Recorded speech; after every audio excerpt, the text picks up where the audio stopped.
आप इसे प्रार्थना कह सकते हैं या फिर जीत कह सकते हैं, अभिलाषा कह सकते हैं या फिर मातृभक्ति कह सकते हैं। लेकिन सूर्यदेव में आस्था रखने वाला एक ऐसा राजा था जिसने एक ऐसा भव्य मंदिर निर्माण करने के बारे में सोचा जो भारत के 7वें अजूबाओं में से एक अजूबा माना जाता है। और उस सूर्य मंदिर को बनवाने के लिए जब मात्र 18 साल की उम्र में नरसिंहदेव पहली बार युद्ध के लिए निकले थे, काकतीय वंश के सबसे शक्तिशाली राजा गणपत को अपनी युद्ध में परास्त करने के बाद उनके राज्य से बहुत धन संपदा के साथ वापस आए।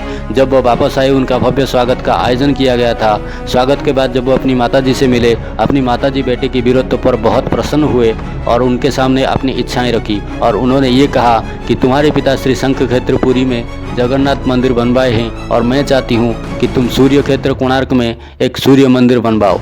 जब ये बात उन्हें पता चली तो उन्होंने अपनी माताजी से प्रतिप्रश्न किए, सूर्य मंदिर ही क्यों, कोई दूसरा मंदिर क्यों नहीं बनाया जा सकता। जब ये बात माताश्री को प्रश्न किया गया तो माताश्री ने उसे कहा कि जब द्वापर युग में श्री कृष्ण के बेटे शांबो अपनी खूबसूरती को लेकर सबसे घमंड करते थे और वो सारे गोपियों के साथ रासलीला करते थे और वो कभी ना कभी कहीं ना कहीं नारद मुनि को हमेशा परेशान करते थे। और इसी बात को लेकर नारद मुनि एक बार सोचने लगे शांबो को एक सबक सिखाया जाए और उन्होंने गोपियों के साथ जल क्रीड़ा करने के लिए उसे उकसाए। और जब वो जो गोपियों के साथ जल क्रीड़ा कर रहे थे, दूसरी तरफ जाकर वो श्री कृष्ण से ये कहने लगे, तुम्हारे बेटा शांबो माँ समान गोपियों के साथ जल क्रीड़ा कर रहे हैं। और ये बात सुनते ही श्री कृष्ण को गुस्सा आ जाता है और वो शांबो को श्राप दे देते हैं, जिस खूबसूरती को लेकर तुम्हें इतनी घमंड है वो खूबसूरती तुम्हारी अभी नष्ट हो जाएगी। ये बात जब श्राप पड़ती है शांबो पर तो शांबो की खूबसूरती वापस चली जाती है और उसे कुष्ठ रोग हो जाता है। जब उसे रोग हो जाता है तो सारे लोग उससे दूर भागने लगते हैं और सारे रानियाँ उसे कोसने लगते हैं। लेकिन ये बात ज़्यादा दिन तक नहीं चली। श्री कृष्ण फिर से नारद मुनि को बुलाए और उनसे रोग मुक्त के उपाय निकालने के लिए कहा गया। तो उन्होंने कहा ये को सूर्य क्षेत्र कोणार्क में जाना चाहिए और वहाँ पर सूर्यदेव की आराधना करनी होगी। यदि सूर्यदेव प्रसन्न होते हैं तो उसे अपनी खूबसूरती वापस मिल जाएगी।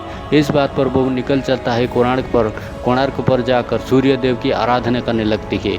और कई सालों की मेहनत के बाद और कई सालों की तपस्या के बाद उसे जाकर सूर्यदेव प्रकट होते हैं और सूर्यदेव प्रकट होकर उनसे ये कहते हैं, तुम्हें यदि इस समंदर के किनारे पर स्नान करके बाहर निकलोगे तो तुम्हारी खूबसूरती वापस आ जाएगी। तब उसकी खूबसूरती वापस आ जाती है और वो उस समंदर से एक पत्थर निकाल कर लाता है और उसे वहीं पर स्थापना करके सूर्य भगवान की आराधना करने लगता है और उसे पूजने लगता है। लेकिन जब उसे पता चलता है कि वहाँ पर कोई भी ऐसा ब्राह्मण नहीं है जो सूर्यदेव की प्रतिष्ठा कर सकता है और उसकी पूजा आराधना कर सकता है, लेकिन वो फिर गए और चिंता में पड़ने के कारण उन्होंने फिर से सूर्यदेव की आराधना करना शुरू किए। और जब वो सूर्यदेव की आराधना किए, सूर्यदेव पुनः प्रकट हुए और उनसे ये कहने लगे कि शाक्य देश में मागा ब्राह्मण रहते हैं जो आज का ईरान है, और शाक्य देश को जाकर यदि तुम मागा ब्राह्मण को लाकर उस मंदिर की स्थापना करोगे तो वो मंदिर सही ढंग से बन पाएगी। जब ये बात पता चलता है तो शाक्य देश से मागा ब्राह्मण लाया जाता है और वहाँ पर सूर्य भगवान की पूजा की जाती है। और माताश्री ये भी कहते हैं कि जब मुझे कई सालों तक कोई भी संतान प्राप्ति नहीं हो रही थी, तब मैंने सूर्य भगवान की आराधना की, तब जाकर तुम मुझे बेटे की तौर पर मिले हो। और ये बात सुनकर सिंहदेव एकदम खुश हो जाते हैं और वो सूर्य मंदिर बनवाने के बारे में सोचते हैं। और सूर्य मंदिर बनवाने के लिए सारे नगर में फैलाया जाता है और सारे नगर के जितने भी कारीगर मौजूद थे वो वहाँ पर आ जाते हैं। और सदाशिव सामंतराय महापात्र जो उस राज्य के सबसे मुख्य कारीगर थे और उनके साथ विशु महाराणा मिलकर उस मंदिर के प्रतिरूप बनवाए और राजा के सामने लाकर प्रकट किए। जब राजा के सामने लाकर पेश किया गया, उस मंदिर के प्रतिरूप को देखकर राजा एकदम से खुश हो गए और तुरंत ही उस मंदिर को बनवाने के आदेश दिया गया। और दूर दूरांत से कई सारे राज्यों से पत्थर लाए गए और उस मंदिर की निर्माण तेज़ी से होने लगा और उस मंदिर के कार्यों को तेज़ी से किया गया। लेकिन 1200 साल तक मिलकर 1200 कारीगर उस मंदिर की चोटी को नहीं बना पा रहे थे, तो सारे प्रजाओं के अंदर चिंता पड़ने लगी। यदि इस बात को राजा को पता चलती है तो राजा हमारी सारे लोगों की जान ले लेंगे और ये कहेंगे कि तुम लोगों ने एक मंदिर की चोटी नहीं बना पाए। तो इस बात को जब राजा को पता चलती है तो वो आदेश दे देते हैं, यदि कल सुबह तक उस मंदिर की चोटी नहीं बनाया गया तो सारे प्रजाओं की मुंडी काट होगी। और और ये बात सुनकर सारे प्रजाओं के अंदर एकदम से स्तब्ध फैल गया और सारे प्रजाओं के अंदर दुख भरी रास्ता फैल गया और सारे प्रजाएं एकदम से स्तब्ध रह गए। लेकिन जब विशु महाराणा उस मंदिर के कार्य के लिए निकले थे, उनका एक बेटा था, उसका नाम था धर्मा। वो मात्र 1 साल की ही हुआ था।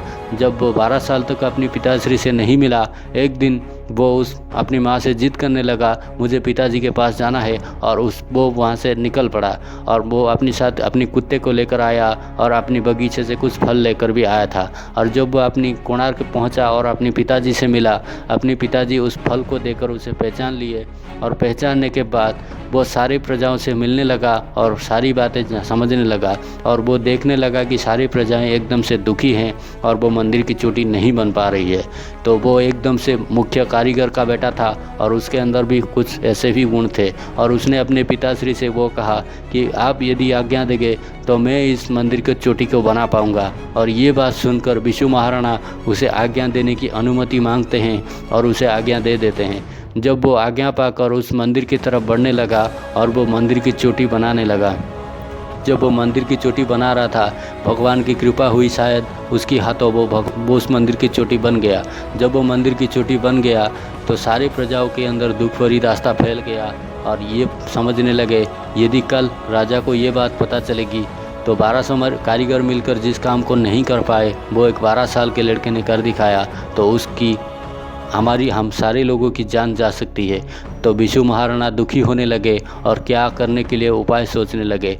लेकिन वहाँ पर धर्मा आता है और वो कहता है कि इस 12 साल के लड़के की जान क्या है, और वह अपनी पिताश्री से आज्ञा लेकर उस मंदिर पर चोटी पर चढ़ जाता है और समुद्र की तरफ जंप कर देता है।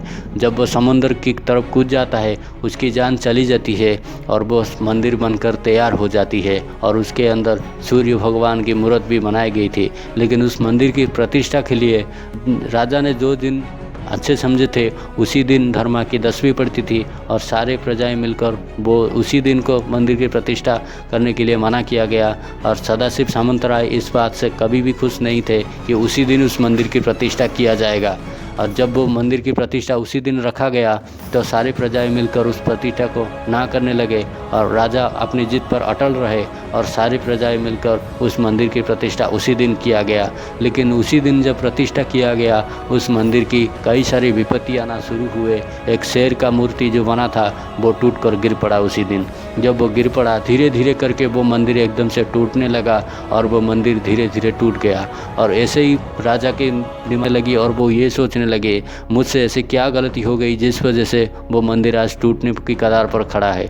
और वो धीरे धीरे करके वो मंदिर एकदम से जंगलमय होने लगा। वहाँ पर कोई भी लोग आना जाना कम करने लगे। जब इंग्रेज़ हमारी धरती पर आए थे और उन्होंने उस मंदिर को फिर से रीओपन किया था और उन्होंने उस मंदिर की साफ़ सफाई कर कर वहाँ पर कोई भी हीरा मोहरत होगा ये सोचकर उस मंदिर को खोला और वहाँ पर रहने लगे। जब वो वहाँ पर रहने लगे, उस मंदिर पहले से अच्छे बनने लगा और टूरिस्ट प्लेस की तरह लोग वहाँ पर जाने लगे और वो मंदिर फिर से खुलने लगा। लेकिन कई सारे साइंटिस्ट मिलकर आज भी ये नहीं बता पा रहे हैं कि उस मंदिर के ऊपर इतना बड़ा मैग्नेट क्यों लगाया गया था और उस मैग्नेट को निकालने के बाद वो मंदिर टूटने की और गिरने की कगार पर क्यों आ गया था। यदि आप उस मैग्नेट के बारे में जानना चाहते हैं, इस वीडियो को लाइक करना होगा और चैनल को सब्सक्राइब करना होगा।